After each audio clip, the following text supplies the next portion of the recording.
Eu sou Arthur Ballard, e quando pedi minha futura esposa em casamento, esperava um casamento calmo, carinhoso e amoroso. Mas a forma como ele acabou desmoronando ainda me dá arrepios no corpo. Tudo começou em um dia comum, e em algum momento foi longe demais. Eu achava que tinha tudo sob controle, embora na verdade eu o tivesse perdido há muito tempo. Meu dia começou como qualquer outro, com o sol brilhando através das persianas parcialmente abaixadas do meu escritório, lançando longas linhas de sombras no chão. Era um dia comum cheio de papelada mundana, a rotina usual dos meus dias de trabalho das 9 da manhã até às 5 da tarde. O toque familiar de uma nova notificação de e-mail interrompeu meus pensamentos. Olhei para a remetente, Jéssica. Não reconheci o nome, mas o assunto do e-mail chamou minha atenção. Você precisa saber a verdade. Curiosamente, eu o abri, esperando talvez uma oferta comercial ou spam. Em vez disso, fui recebido por uma frase de abertura que pareceu um soco no estômago. Acho que sua esposa está tendo um caso com um dos representantes farmacêuticos da nossa empresa. Meu coração começou a bater forte, minha mente tentando ignorar isso. Provavelmente era uma piada ou um caso de identidade trocada, mas no fundo, um medo frio e nauseante começou a se espalhar na boca do meu estômago. O e-mail continuou com descrições detalhadas de como a remetente Jéssica notou interações frequentes e íntimas entre minha esposa e um representante em particular. Hesitante, respondi. Agradeço sua preocupação, mas tenho certeza de que você está enganada. Você pode fornecer alguma evidência? Perguntei, meio que esperando que ela não pudesse. Tentei empurrar o e-mail para o canto mais distante da minha mente, me convencendo de que era apenas uma tentativa equivocada de alguém de trazer drama para minha vida comedida. Mas enquanto eu tentava me convencer disso, outra notificação soou do meu computador. O nome de Jéssica apareceu na tela novamente, dessa vez acompanhado de um anexo.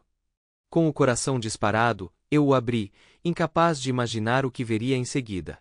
Diante de mim, estavam fotos explícitas da minha esposa, Laura, com um homem em um escritório, seguidas por fotos da minha esposa, sentada à mesa de um restaurante, rindo com o homem. A foto transmitia a proximidade deles tão vividamente, que parecia que eles estavam unidos em uma única explosão de alegria. As mãos deles quase se tocavam na mesa. Naquele momento, senti como se o mundo estivesse girando ao meu redor, e eu estivesse afundando em um mar de dúvidas e traições. A mensagem de Jéssica, que a acompanhava, foi breve. Tirei todas essas fotos hoje, podemos nos encontrar para almoçar, se você precisar de confirmação. Optei por ignorar as mensagens, mas decidi salvar todas as fotos só por precaução, para verificar sua autenticidade, caso alguém quisesse nos prejudicar. Passei o resto do dia de trabalho tentando manter a calma, mas ainda me sentia desconfortável. Quando a noite chegou, Laura entrou em casa com o mesmo sorriso despreocupado que sempre me encantou, e sua risada contagiante que eu lembrava do dia em que nos conhecemos. Mas quando ela se aproximou de mim, ela imediatamente percebeu que eu estava agindo de forma estranha e agitada. O que há de errado? Ela perguntou com um olhar preocupado. Murmurei, tentando soar o mais casual possível. Acho que comi algo errado no almoço e meu estômago está doendo o dia todo. Então, arrisquei. Como foi seu almoço hoje? Perguntei, tentando esconder a ansiedade na minha voz, embora fosse uma pergunta impulsiva que eu nunca tinha feito antes. Ela pareceu confusa com a pergunta por um momento, mas respondeu rapidamente. As meninas e eu fomos ao café do outro lado da rua, tomei sopa e salada, estou me sentindo muito bem, mas você claramente não parece bem. Você tomou algum remédio? Seu olhar era firme, sua voz não vacilou, e naquele momento, percebi que algo estava realmente errado e ela poderia estar me traindo. A noite passou em uma atmosfera tensa. Laura me deu remédio e começou a falar sobre seus dias de trabalho, brincando e tentando me animar, mas eu não estava afim. Somente quando ela caiu em um sono profundo é que dei o passo mais decisivo, e talvez, mais desesperado em nossa vida juntos. Saindo da cama com passos cautelosos, como um ladrão na noite, peguei seu telefone silenciosamente. Naquele momento, meus dedos pareciam ter vontade própria, voando sobre a tela em busca de evidências que pudessem dissipar minhas dúvidas ou, inversamente, confirmar meus piores medos. Classificando mensagens, imagens, qualquer coisa que pudesse me dar respostas, descobri um tópico de mensagens deletadas. Meu coração apertou em antecipação, e quando abri as mensagens com isso, Jonathan, tudo ficou claro. Palavras explícitas, sem deixar espaço para ambiguidade, pintaram um quadro que fez minha visão escurecer. Querendo saber mais, restaurei 70% da conversa dele, além das mensagens explícitas, também encontrei dezenas de fotos e vídeos de natureza íntima. A percepção de que minha esposa estava levando uma vida dupla por vários meses me atingiu com uma força inesperada. Raiva, uma raiva que eu nunca havia sentido antes, me consumiu completamente. Incapaz de conter a explosão emocional, voltei para o nosso quarto. Comecei a gritar e não conseguia parar, apesar do peso da traição que parecia me impulsionar fisicamente para a frente. O zumbido silencioso do ventilador e o chiurear dos grilos do lado de fora da janela, de repente desapareceram no nada, enquanto minhas emoções se estreitavam cada vez mais. A única coisa diante dos meus olhos era a traição que eu tão desesperadamente não queria reconhecer. Você acha que eu sou um idiota? Achou que eu não descobriria? Gritei várias frases, tentando machucá-la. Então peguei um copo de água fria, e enquanto Laura estava acordada, tentando compreender o que estava acontecendo, derramei a água nela e continuei a chamá-la de nomes ofensivos. Nunca esquecerei a expressão em seu rosto quando ela acordou do meu retorno repentino. Primeiro choque, depois medo, e depois a percepção do que tinha acontecido. A luz fraca do quarto iluminou o rosto manchado de lágrimas de Laura, adicionando um efeito dramático particular à cena.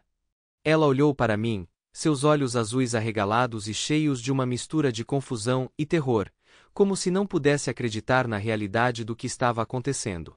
Abri no meu telefone as fotos dela de hoje do café, onde ela estava sentada com um homem. O que é isso? Ela sussurrou, sua voz tremendo de choque e medo, como se sentisse a tempestade se aproximando. Em resposta à sua pergunta, joguei meu telefone na cama. A raiva fervia dentro de mim, como um vulcão antes de uma erupção. Você me diz, eu consegui dizer. O olhar de Laura se moveu entre o telefone e eu, procurando pelas palavras certas, mas elas pareciam escapar dela. Eu podia vê-la refazendo seus passos mentalmente, tentando encontrar uma desculpa plausível, mas a verdade era óbvia demais para esconder. Ela estava fazendo algo no meu telefone. Ela começou hesitante. Aquele cara estava lá, assim como as garotas sobre as quais falamos. Ele veio até nós, conversou um pouco conosco, e isso é tudo. Quanto mais ela falava, mais sua voz oscilava à beira do desespero. Imagens dos últimos meses passaram pela minha mente.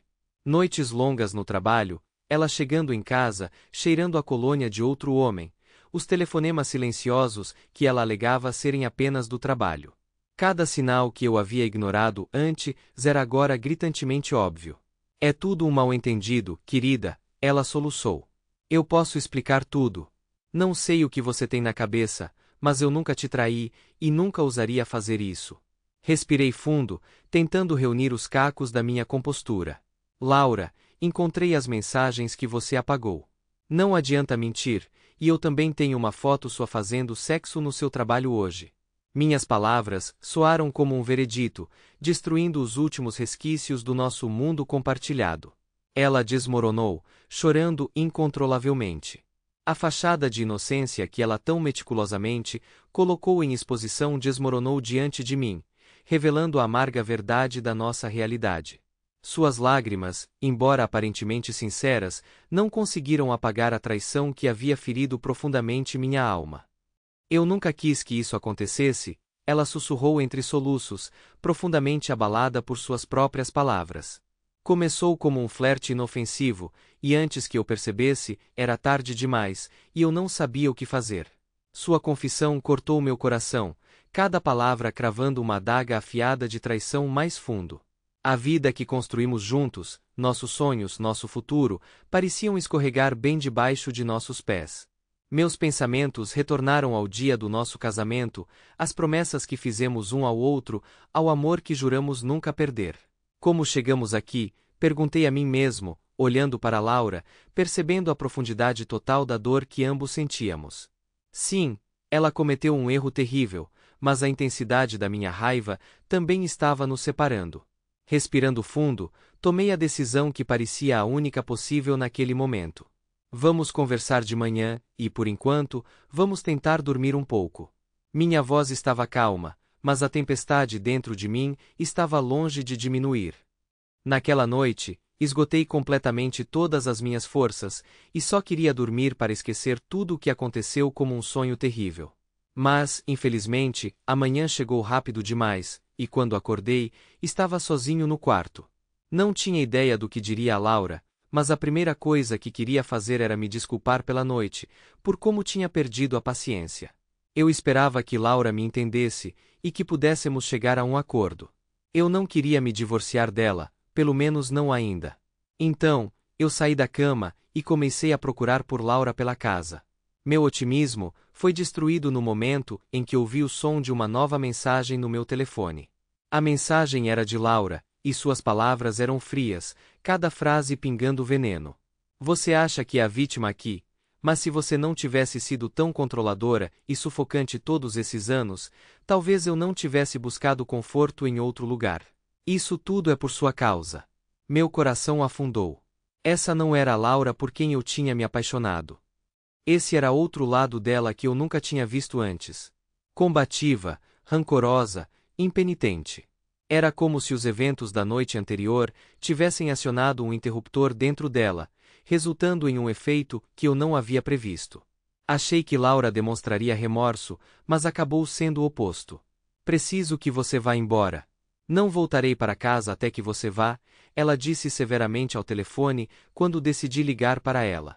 Não vou a lugar nenhum. Precisamos conversar. E onde você está, afinal? Eu disse com firmeza. Ela sorriu. Você não deveria se importar onde estou e com quem. Só garanta que a casa esteja livre até a noite, ou então você vai confirmar que é mesmo um fraco. Esta é a minha casa, e eu posso ficar aqui o tempo que eu quiser. E falando sério, uma fraca? Que tipo de insulto infantil é esse? Eu respondi, tentando manter minha voz calma, embora uma centena de maneiras de colocá-la em seu lugar já estivessem passando pela minha cabeça. Mas sua voz se tornou cada vez mais desagradável e maldosa, como se eu estivesse falando não com minha esposa, mas com o inimigo que estava ofendido pelo mundo inteiro. Nós somos casados. Esta casa é minha. E acredite em mim, depois do nosso divórcio, você não a terá, querida, ela concluiu. Do que você está falando?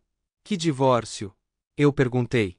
Do tipo de sempre, caso você decida me chantagear de novo. Ela terminou e desligou o telefone. Não consegui entender por que Laura tinha sido tão ousada. Entrei na galeria do meu telefone e percebi que todas as fotos com evidências foram apagadas, até mesmo da pasta recentemente apagada. Fiquei em choque. Eu tinha dado meu telefone para Laura ontem e não tinha pensado que ela poderia apagar todas as evidências que eu poderia usar contra ela. Eu rapidamente chequei meu e-mail e vi que ele também estava limpo. Não existia uma única mensagem de entrada ou saída para aquela garota. Eu estava em apuros.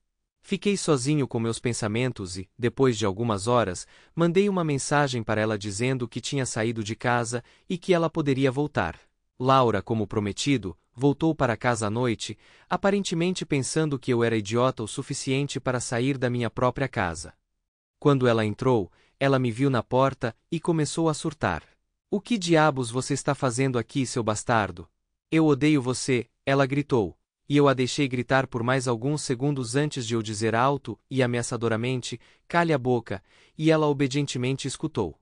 Entramos e eu disse a ela que não iria a lugar nenhum e que não lhe daria o divórcio, que queria morar com ela e que a amava. Parecia que ela entendeu e prometeu terminar o caso com o amante bem na minha frente, ligando diretamente para ele e dizendo que estava tudo acabado entre eles. Eu mesmo, não entendia o que eu queria. Eu amava Laura e não queria me divorciar dela. Laura e eu começamos a discutir todos os dias e isso evoluiu para brigas, sendo eu quem levava a pancada. Eu nunca levantei a mão. Tentei fazer nosso relacionamento voltar ao estado anterior, mas foi inútil. Laura cortou relações com rapazes porque eu simplesmente não a deixava fazer isso e as conversas sobre divórcio se tornaram cada vez mais frequentes, levando-me a finalmente decidir assinar os papéis do divórcio, e nos deram 90 dias para a reconciliação. Mas isso foi um erro.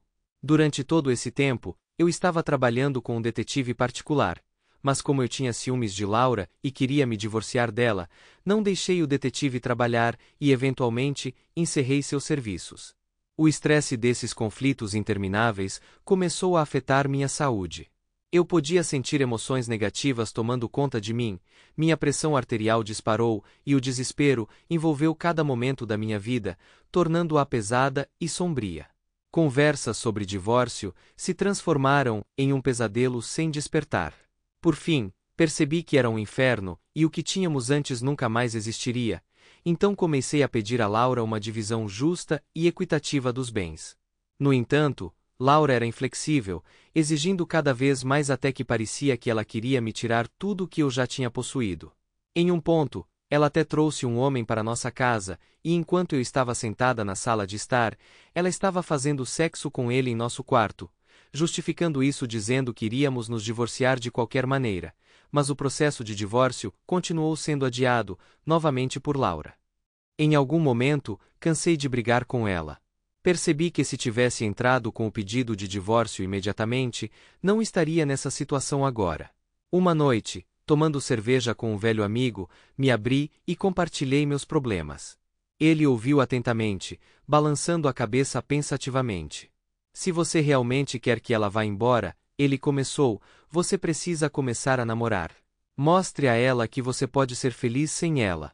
No começo, seu conselho pareceu absurdo, mas, após refletir mais, percebi que havia sabedoria em suas palavras. Então, entrei em contato com uma antiga colega de classe, Raquel, que sempre foi gentil comigo.